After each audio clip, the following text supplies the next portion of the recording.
श्री रामचरितमानस के 7 कांड और उनकी शिक्षा।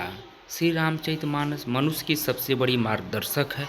इसके 7 कांड मनुष्य को अनमोल शिक्षा देकर उसकी सभी प्रकार की उन्नति कराने वाले सोपान हैं। गोस्वामी तुलसीदास जी ने इन्हें सोपान इसलिए कहा है क्योंकि ये राम जी के चरणों तक पहुँचने की सीढ़ियाँ हैं। जिस प्रकार परमात्मा श्री कृष्ण का नाम स्वरूप श्रीमद् भागवत है, उसी प्रकार रामायण और श्री रामचरितमानस प्रभु श्री राम का वांग्मय स्वरूप है।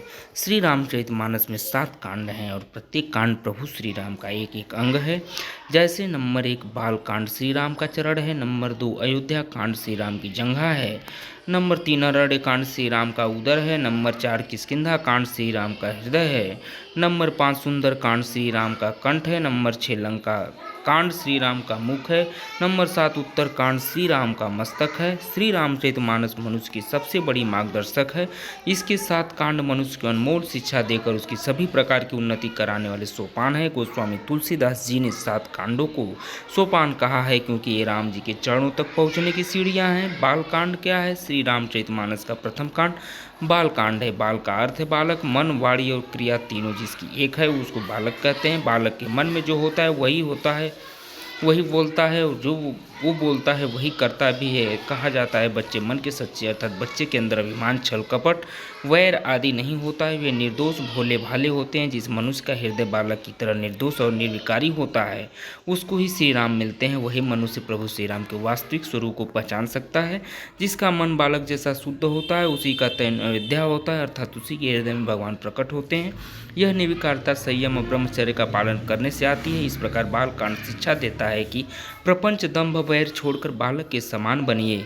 अयोध्या कांड है श्री रामचरितमानस का द्वितीय कांड अयोध्या कांड है। अयोध्या का अर्थ है अवधन युद्ध, अर्थात जहाँ ईर्ष्या वैर आदि किसी प्रकार का युद्ध नहीं है। रामचरितमानस के 7 कांडों में से 6 में युद्ध की कथा है। केवल अयोध्या कांड ही ऐसा है जहाँ किसी युद्ध की कथा नहीं है। अयोध्या कांड में श्री राम का भरत प्रेम और सौतेली माता कैकेयी के प्रति प्रेम देखने को मिलता है। जब कैकेयी ने कहा कि उसने भरत को अयोध्या का राज्य और राम को 14 वर्ष का वनवास दिया है तो श्री राम कहते हैं, माता यदि मेरा भाई इसी में सुख पा सकता है तो मुझे वनवास स्वीकार है। मेरी तो यही भावना है कि मेरा भाई सुखी रहे। श्री राम ने हंसते हुए वन गमन कर समाज के लिए अलौकिक आदर्श स्थापित किया। भरत का श्री राम के लिए भातृप्रेम भी अति दिव्य है। मेरे बड़े भाई वन की धूल छानते हैं, कंद मूल खाते हैं, गर्मी सर्दी का कष्ट सहन करते हैं, इसलिए उन्होंने राज्य स्वीकार नहीं किया। आनंद रामायण में कहा गया है जो मनुष्य नित्य अयोध्या कांड का पाठ करता है उसका घर अयोध्या बनता है, अर्थात उसके घर में लड़ाई झगड़े कलह क्लेश नहीं होते। संसार के एक भी प्राणी के प्रति मन में भाव आए तो द्वेष पनपता है, इससे भक्ति में विघ्न आता है। अयोध्या कांड मनुष्य को किसी से भी वैर न करना और सबसे प्रेम करना सिखाता है। जो अपने घर को अयोध्या बनाता है वह राम जी निवास करते हैं, वहाँ राम जी निवास करते हैं, इसलिए इस कांड का पाठ करना गृहस्थों के लिए बहुत लाभदायक है। अगला है अरण्य कांड श्री रामचरितमानस का तृतीय कांड अरण्य कांड है। गृहस्थ का घर भोग भूमि है जहाँ काम के परमाणु रहते हैं। घर में रहकर वासना का पूरी तरह विनाश करना कठिन है। घर में रहना चाहिए किंतु मन में घर नहीं रहना चाहिए। यह बात सदैव याद रखें कि यह घर एक मुसाफिर खाना है जहाँ थोड़े समय रहकर हमें भगवान के चरणों में जाना है। प्रभु श्री राम और सीता जी ने वन में रहकर तप किया, तभी वे राजा राम बने। अरण्य कांड की शिक्षा है कि वनवास के बिना जीवन में सुवास नहीं आती है। तप और संयम से ही जीवन में दिव्यता आती है। तप के बिना वासना नष्ट नहीं होती, इसलिए थोड़े समय के लिए किसी तीर्थ में जाकर संयम पूर्ण जीवन बिताना चाहिए। संयम पूर्ण जीवन ही तप है। मनुष्य को सबसे पहले जीव पर संयम रखना चाहिए। सात्विक आहार के बिना काम वासना का नाश संभव नहीं है। प्रभु श्री राम ने वन में अन्न का आहार न लेकर केवल कंद मूल का फल सेवन किया।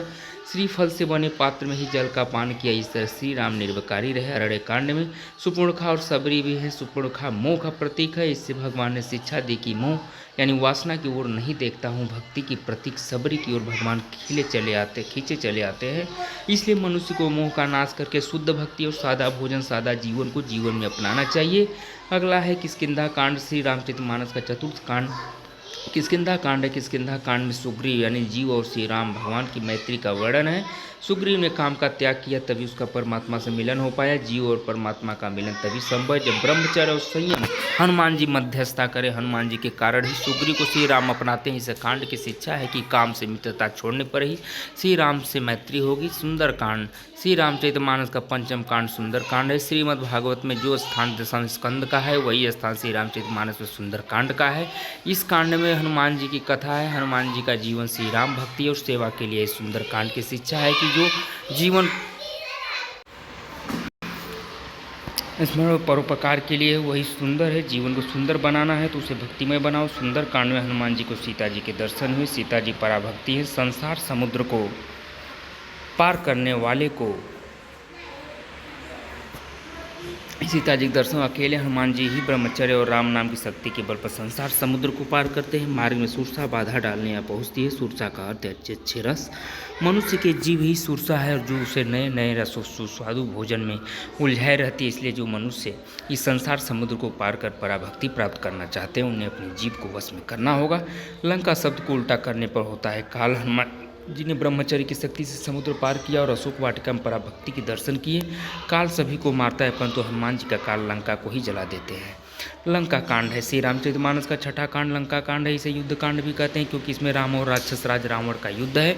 जो दूसरों को रुलाता है वह राक्षस है। मनुष्य के जीवन में काम क्रोध लोभ राक्षस जो मनुष्य को रुलाते हैं जीवन में जब भक्ति प्रवेश कर जाती है तो इन राक्षसों का स्वतः नाश हो जाता है। अतः इस कांड की यही शिक्षा है कि जीवन को भक्तिमय बनाओ तो काम क्रोध लोभ रूप की सभी रावण और राक्षसों का नाश हो जाएगा। अगला है उत्तरकांड श्री रामचरितमानस का 7वां कांड उत्तरकांड है। इस कांड में सभी शास्त्रों का सार तत्व है। जीवन के पूर्वार्ध यौवनावस्था में जो रावण को मारता है उसका उत्तरार्ध वृद्धावस्था सुंदर बनता है। इसलिए जीवन को सुधारने का प्रयत्न युवावस्था से ही करना चाहिए। यही मुक्ति की सीढ़ी है। दोस्तों कहानी पसंद आई हो तो चैनल को सब्सक्राइब करें लाइक करें। हम आपके बीच ऐसे कंटेंट उपलब्ध कराते रहेंगे। तो दोस्तों थैंक यू सो मच। आप लोग कृपया जरूर चैनल को सब्सक्राइब करें लाइक करें। आपका बहुत बहुत आभार बहुत बहुत धन्यवाद। Thank you so much.